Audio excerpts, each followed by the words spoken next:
Terima kasih buat Anda yang sudah bantu support channel Dongeng Donghua ini. Semoga selalu diberi kesehatan, dimudahkan segala urusan, dilancarkan usahanya, dan dimudahkan rezekinya. Bagi yang baru bergabung, jangan lupa bantu subscribe. Aktifkan tanda lonceng. Klik like, komen, dan share channel Mimin ke penjuru alam semesta. Oke, silahkan pasang headset dan siapin secangkir kopi. Mari kita kancutin ceritanya. Martial Master, bab 5888-5889. Di channel Dongeng Donghua. Bab 5888, Biksu Suci yang Baik Hati. Mati karena aku. Ya, aku mati karenamu. Lelaki tua berjubah putih itu mengangguk, seolah dia akhirnya memahami sesuatu. Aku mengerti. Kamu seharusnya menjadi penghubung yang sangat penting dalam rantai ini. Junior Miekong ada hanya untuk memberimu panduan yang tersisa. Untuk datang ke reruntuhan 10.000 dewa dan mendapatkan pohon suci Wukong. Itulah mengapa dia mati secara misterius, di tangan seorang kaisar puncak. Kalau tidak, itu tidak bisa dijelaskan dengan mudah. Orang seperti apa kamu? Bisakah kamu mempengaruhi nasib pohon ilahi Wukong? Pria tua berjubah putih itu memandang Qin Chen dengan tidak percaya. Qin Chen, maksud Anda, nasib Kaisar Mekong dipengaruhi oleh saya. Qin Chen mengangkat kepalanya dan mengerutkan kening. Nasibku terserah padaku. Tidak peduli siapa yang ingin mengendalikan takdirku, mereka tidak bisa. Aura menakutkan naik ke langit dari tubuh Qin Chen dan memenuhi udara ke segala arah. Meskipun hal ini belum tentu merupakan hal yang buruk, siapa yang ingin nasibnya selalu dikendalikan oleh orang lain? Ledakan, aura menakutkan memenuhi sekeliling, dan aura yang berada di atas lelaki tua berjubah putih menyapu. Dalam sekejap, aura itu turun ke sekeliling dan memenuhi tubuh lelaki tua berjubah putih itu. Ini, mata lelaki tua berjubah putih itu tiba-tiba melebar. Gao Wei, ini adalah kekuatan Gao Wei, sial. Lelaki tua berjubah putih itu benar-benar tercengang. Qin Chen di depannya bahkan bukan kaisar ilahi, jadi mengapa dia memiliki aura dimensi tinggi di tubuhnya? Junior, kamu dapat mencoba menyatu dengan pohon ilahi Wukong ini. Orang tua berjubah putih buru-buru berkata kepada Qin Chen, tidak, kakak, kamu dapat mencoba menggabungkan. Qin Chen, dia tidak banyak bicara. Berbicara, dia segera duduk bersila, dan nafas tak terlihat tersapu, langsung menyentuh ruang pohon suci tak terbatas di depannya. Berdengung, kekuatan ruang yang menakutkan memenuhi udara dengan gila-gilaan, dan dunia kuno muncul di dalam tubuh Qin Chen. Itu adalah dunia kekacauan yang menyatu, yang langsung beresonansi kuat dengan pohon ilahi Wukong. Kedua kekuatan itu dengan cepat bergabung dan memasuki tubuh Qin Chen. Mata lelaki tua berjubah putih itu tiba-tiba membelalak.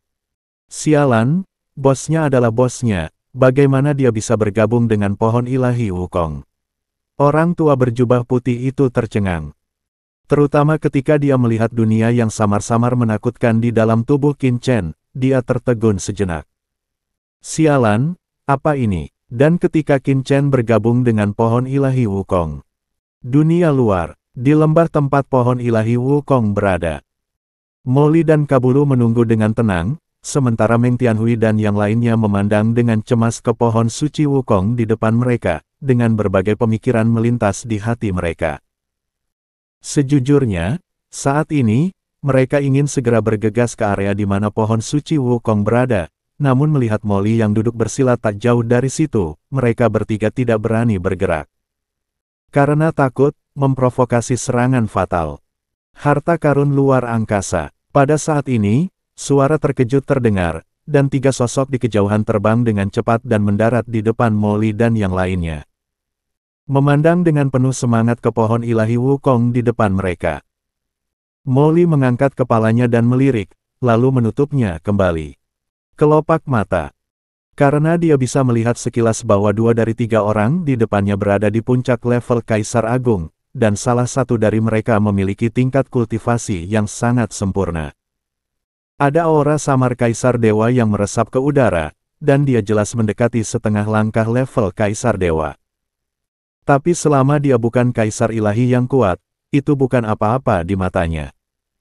Setelah ketiga orang itu melihat situasi aneh di lapangan, mereka semua terkejut, karena situasi di depan mereka terlalu aneh. Jelas ada harta karun luar angkasa yang sangat luar biasa tidak jauh dari sana yang bersinar dengan aura luar angkasa yang menakutkan, tetapi beberapa orang di lapangan sebenarnya acuh tak acuh. Mereka semua sepertinya sedang menonton pertunjukan di pinggiran. Kecuali pria aneh dengan aura dingin yang mendekat, ada juga binatang buas langit berbintang tingkat kaisar, serta Meng Tianhui dari klan surgawi dan beberapa lainnya. Mereka sebenarnya cukup jauh. Secara khusus, Meng Tianhui dari klan Tian relatif terkenal di reruntuhan 10.000 dewa. Ada banyak orang yang mengenalnya, tetapi saat ini, dia menutup mata terhadap harta karun spasial. Amitabha, ternyata adalah dermawan Meng Tianhui dari klan surgawi. Saya tidak menyangka bahwa dermawan akan menemukan pohon kuno ajaib di luar angkasa di reruntuhan para dewa. Bagus sekali. Harta karun seperti itu bisa diperoleh oleh mereka yang ditakdirkan untuk mendapatkannya. Saya ingin tahu apakah dermawan mimpi itu keberatan. Bolehkah kita menjelajah bersama? Pemimpinnya, seorang biksu botak dengan mata penuh kasih, mengatupkan tangannya dan berkata perlahan. Biksu Suci Agung. Melihat biksu ini, murid Meng Tianhui dan yang lainnya menyusut. Biksu Suci Agung adalah biksu suci terkenal di dunia Buddha Matahari Agung. Dikatakan bahwa budidayanya telah mencapai puncaknya, dan dia telah menyentuh ambang batas kaisar ilahi, setengah melangkah ke ranah kaisar dewa. Orang kuat seperti itu cukup terkenal di seluruh alam semesta. Ternyata itu adalah biksu Suci Agung. Meng Tianhui dan yang lainnya segera menyerahkan tangan mereka dengan hormat, tetapi ada sedikit cibiran di sudut mulut mereka. Begitu biksu suci agung itu muncul, dia berkata bahwa mereka ingin menjelajahi pohon kuno di luar angkasa bersama-sama. Jika pohon kuno di luar angkasa ini benar-benar ditemukan oleh mereka, mereka mungkin harus memberikan sepotong kue kepada biksu suci agung ini, tapi sekarang Meng Tianhui dan yang lainnya menonton dengan tenang. Molly memutar matanya, dan sambil menangkupkan tangannya, sudut mulutnya hanya menyeringai, tetapi dia tidak berbicara sama sekali. Saudara bos saya, apakah kamu di sini? Dua orang lainnya di samping biksu suci agung, salah satunya adalah wanita mempesona dengan nafas dingin, tubuhnya telah berubah menjadi bentuk setengah binatang. Itu adalah Sage Lanyao Agung dari iblis kuno klan, dan yang lainnya itu adalah manusia pohon kekar, tidak lain adalah Sage Agung Kasiwagi. Melihat bos saya di depannya, orang bijak Lanyao dari suku iblis kuno segera tertawa. Hei, Kabru, apakah kamu di sini? Sage Lanyao yang agung menatap mereka berdua dan langsung tertawa. Kabru, kakakmu memanggilku sebelumnya dan sepertinya mengatakan bahwa kamu mengalami masalah. Sekarang sepertinya, saudara bos saya sudah melakukannya. Membantumu memecahkan masalah. Jika saudara Xingli mengetahuinya, dia akan sangat senang. Saya akan mengirim pesan kepada adikmu untuk menyampaikan kabar baik kepadanya. Setelah kata-kata itu jatuh, Sage Agung Lanyao telah mengirimkan pesan tersebut. Keluar. Tidak, Sage Lanyao Agung, semuanya menyimak channel Dongeng Donghua dan tidak seperti yang kau pikirkan. Wajah Kabulu langsung berubah menjadi hijau. Saat dia diperbudak oleh Qin Chen, dia memang diam-diam mengirim pesan kepada adiknya untuk menyelamatkannya, tapi kemudian dia menjadi he. Benar-benar terkesan oleh Qin Chen, tetapi beritanya telah menyebar dan dia tidak punya waktu untuk menariknya kembali. Sudah berakhir, sudah berakhir. Sekarang aku dalam masalah. Jika kamu memberitahu orang dewasa bahwa aku meminta bantuan sebelumnya, maka aku akan hancur. Hati Kabulu berputar-putar dengan cemas. Kabru, apa yang belum dibicarakan? Bukankah kakak bos saya yang menyelamatkanmu? Petapa Agung Lanyao berkata dengan ragu. Oke, apa yang kamu bicarakan? Pada saat ini, biksu suci agung tiba-tiba menyela beberapa orang. Dia tidak memiliki persahabatan dengan klan binatang buas langit berbintang. Dia segera berkata kepada Meng Tianhui dan yang lainnya, Donor Meng, donor bos saya, dan donor praseodymium raksasa, sejak mereka bertiga ada di sini. Kami tiba sebelumnya dan menemukan pohon luar angkasa kuno di sini, dan tentu saja dua adik laki-laki di sini. Biksu suci agung itu dengan santai melirik ke arah Kabulu dan Molly di samping, tidak memperhatikan dua orang asing ini. Wajah sama dalam hati mereka, Molly dan Kabulu pasti mendengarkan Meng Tianhui dan menganggapnya sebagai pemimpin, jadi biksu suci agung itu hanya menatap Meng Tianhui dan berkata, berdasarkan siapa yang datang pertama, dilayani pertama, Meng Donor dan yang lainnya memang harus mendapatkan sebagian besar pohon kuno di ruang ini. Tetapi berdasarkan rasa hormat terhadap kekuatan, saya harus mendapatkan sebagian besar darinya. Yang disebut kasih sayang adalah yang disebut pohon kuno di luar angkasa. Satu orang akan mendapat 50%, dan semua orang akan berbagi sisanya. Kata biksu suci agung dan melihat sekeliling dengan ringan. Aura tajam Kaisar Dewa setengah langkah perlahan keluar dari tubuhnya. Dalam hal kultivasi, dia memang yang terkuat di lapangan, tapi dia tidak sekuat itu. Titik di mana dia bisa menyapu semua orang di lapangan, belum lagi dia harus memperhitungkan kekuatan orang lain yang hadir. Jadi dia harus sangat tulus ketika mengaku mengambil 50%. Saat ini, dia hanya beruntung karena Meng Tianhui dan yang lainnya telah menemukan pohon kuno ini di luar angkasa, tunggu sampai pohon-pohon kuno di ruang ini terbelah nanti. Jika dia ingin mengambil setengah dari bagiannya, mungkin tidak akan semudah itu. Di mata biksu suci yang agung, Meng Tianhui dan yang lainnya mungkin akan membantah. Harga terendah dalam pikiran biksu suci adalah 40%, jadi dia menawarkan tambahan 10% untuk memberikan tawaran balasan kepada Meng Tianhui dan yang lainnya sehingga mereka dapat menyelamatkan. Muka yang lain tidak hanya tidak menanggapi. Dia membalas dan menatap biksu suci yang agung itu dengan ekspresi aneh. Semuanya, ada apa? Biksu suci agung itu mengerutkan kening. Entah kenapa, dia selalu merasa suasana di lapangan itu aneh. Bukan apa-apa, Meng Tianhui tersenyum dan menggelengkan kepalanya, hanya saja saya mendengar sebelumnya bahwa alam Buddha Matahari Agung Anda ditutup karena suatu alasan belum lama ini. Kenapa Yang Mulia? Hahaha, ternyata karena ini. Biksu suci agung akhirnya mengerti dari mana tatapan aneh di mata Meng Tianhui dan yang lainnya berasal, dan dia segera berkata sambil tersenyum.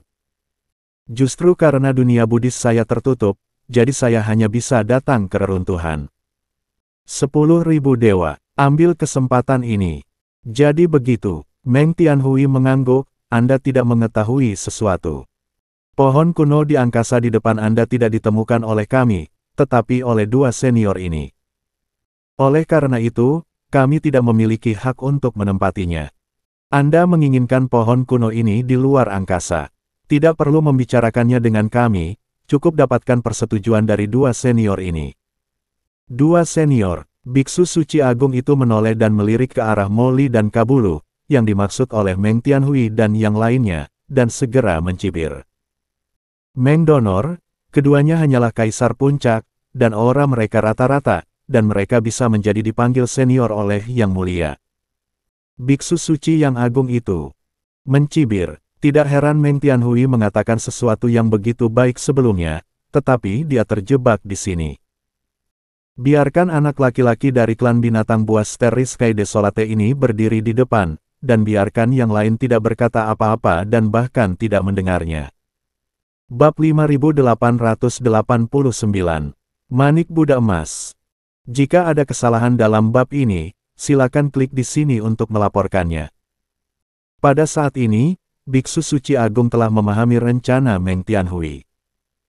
Dia berpura-pura bermurah hati, dan kemudian meminta kedua orang kecil itu untuk berdiri di depan dan menggunakannya sebagai sarung tangan untuk mengincarnya. Terlebih lagi, dia kehilangan seluruh wajahnya.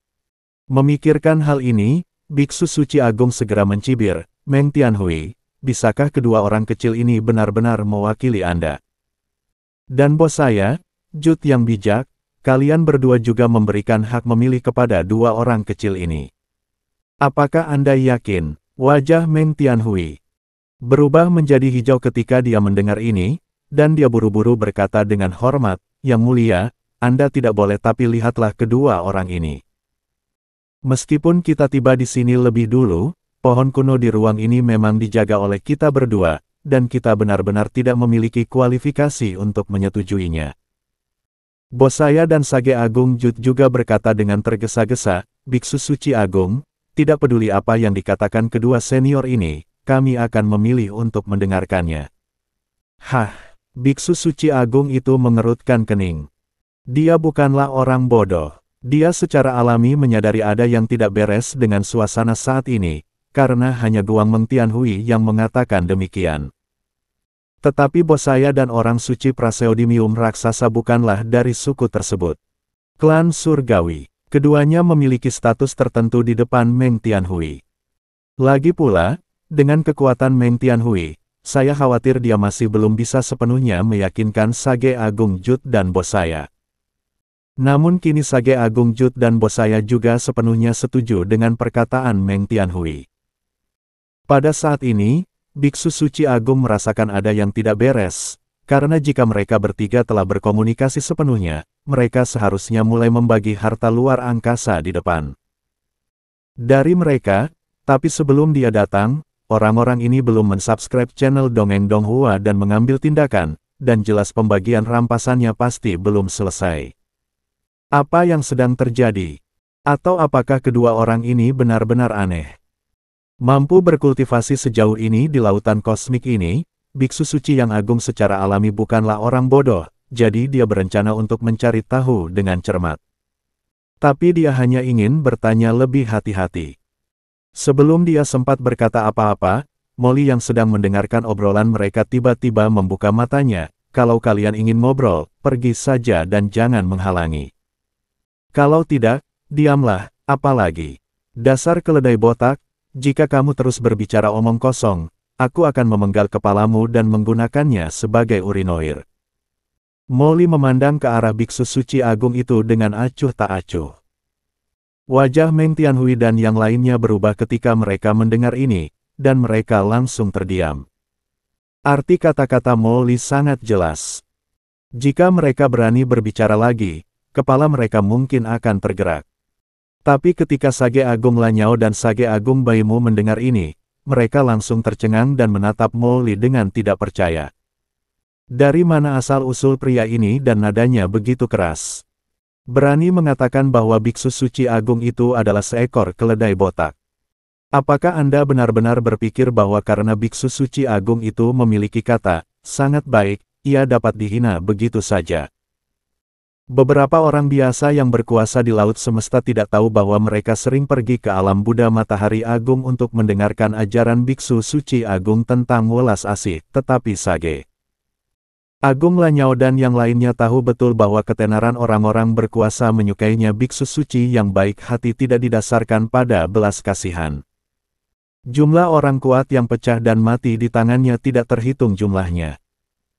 Benar saja, setelah mendengar kata-kata Molly, wajah Biksu Suci yang baik hati langsung berubah menjadi pucat.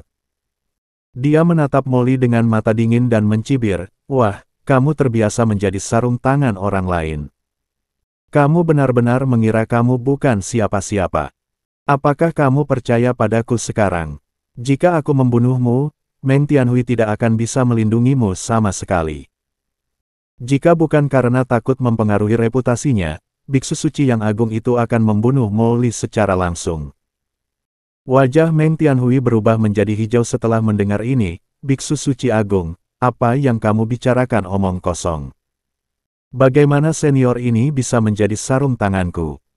Jika kamu terus berbicara omong kosong, aku dan kamu akan bertarung sampai mati." Oke. Biksu Suci Agung itu tiba-tiba mencibir, "Meng Tianhui, kamu masih berpura-pura seperti itu saat ini. Jika ini masalahnya, maka saya akan membunuh orang ini. Apakah kamu benar-benar berpikir saya bisa tidak melakukan apa-apa?" Dengan rasa malu yang tidak bisa dijelaskan, diancam secara langsung oleh Meng Tianhui lagi, Biksu Suci Agung itu menjadi marah. Dia terlalu malas untuk terus menggali lebih dalam, dan dia terlalu malas untuk berpura-pura bahwa dia berbelas kasih tangannya, seuntai manik-manik emas muncul di tangannya. Dia bahkan tidak mengatakan sepatah kata pun, dan manik-manik emas sudah dikorbankan dengan seluruh kekuatannya.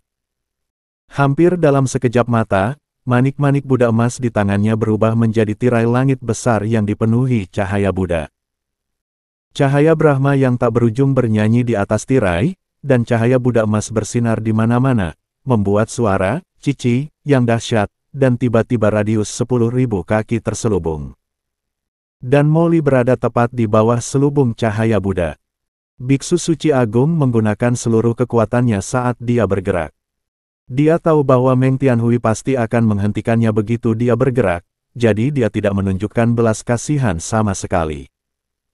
Bahkan jika Meng Tianhui menghentikannya, dia tetap ingin memberitahu Meng Tianhui bahwa Anda, Meng Tianhui, belum mampu. Anda hanya mengandalkan identitas Anda sebagai putra suci klan surgawi semata-mata berdasarkan kekuatan Anda untuk melakukan hal-hal baik untuknya. Di depan biksu suci, Anda Meng Tianhui bukanlah apa-apa. Jadi dia berusaha sekuat tenaga ketika dia muncul, dan aura Kaisar Dewa setengah langkah memenuhi udara. Dia ingin memberitahu Meng Tianhui betapa kuatnya dia, dan membiarkan mereka membuat kelonggaran dalam distribusi pohon kuno di luar angkasa. Aduh! Sage Agung Lanyao dan Sage Agung Baimu menggelengkan kepala dan menatap Molly dengan kasihan. Mengapa orang ini berbicara begitu impulsif? Berpikir bahwa ada seseorang di belakang Anda dapat berbicara tanpa menahan diri. Saya benar-benar tidak tahu bagaimana menulis kata kematian. Petapa Agung Lanyao sekarang beruntung karena bukan Kabul yang berbicara sebelumnya. Jika Kabru yang mengatakan ini, demi saudara perempuan Kabru, dia pasti harus bergerak, tetapi di hadapan kebaikan yang besar. Saya tidak tahu apakah orang kuat seperti biksu suci dapat mendamaikan kedua belah pihak. Ledakan. Antara langit dan bumi, cahaya Buddha yang menakutkan menyelimuti dan turun dalam sekejap. Tekanan besar ini membuat Meng Tianhui dan yang lainnya ketakutan. Biksu suci yang agung ini layak menjadi pembangkit tenaga listrik tertinggi di dunia Buddhis. Meng Tianhui dan yang lainnya baru saja memikirkan hal ini. Ketika tirai cahaya Buddha menakutkan yang dibentuk oleh manik-manik Buddha emas telah berubah menjadi lusinan sinar cahaya Buddha yang menakutkan, dengan kekuatan gemuruh yang menakutkan. Mereka menyerang Molly yang sedang duduk bersila di sana sejenak. Selusin lampu Buddha mengeluarkan suara menderu, dan kekuatannya sangat mencengangkan. Tampaknya bahkan ruang di langit pun terguncang oleh cahaya Buddha ini. Ekspresi Meng Tianhui dan yang lainnya berubah. Mereka selalu berpikir bahwa biksu suci agung lebih kuat dari mereka, tetapi tidak terlalu kuat. Tetapi sekarang melihat kekuatan seperti itu, mau tak mau mereka merasa takut jauh lebih unggul dari mereka. Dapat dikatakan bahwa selama biksu suci agung itu mau, sangatlah mudah untuk mengalahkan mereka. Mereka semua telah melihat betapa kuatnya Molly sebelumnya. Tapi sekarang kekuatan biksu suci agung yang baik membuat mereka goyah. Bisakah biksu suci agung yang baik benar-benar mengalahkan orang ini? Jika ini masalahnya, maka mereka benar-benar telah menembak diri mereka sendiri sebelumnya.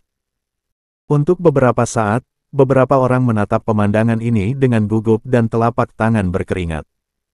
Sage Agung Lanyao dan Sage Agung Baimu juga ketakutan dan menatap tempat ini. Bising. Pada saat ini, Molly, yang sedang duduk bersila, tiba-tiba membuka matanya dan dengan tidak sabar menatap selusin lampu Buddha menakutkan yang menyambar kepalanya. Dia mengangkat tangannya dan langsung meraihnya. Dan, cerita pun bersambung. Terima kasih buat Anda yang sudah mengikuti alur cerita Martial Master di channel Dongeng Donghua, dan yang sudah bantu subscribe. Semoga selalu diberi kesehatan, dimudahkan segala urusan, dilancarkan usahanya, dan dimurahkan rezekinya. Bagi yang suka dengan alur cerita Donghua yang lainnya, silahkan cek di playlist, yang tentunya pasti tidak akan kalah seru ceritanya. Dan semuanya sudah Mimin rangkum di sana. Semoga bisa terhibur dan terima kasih.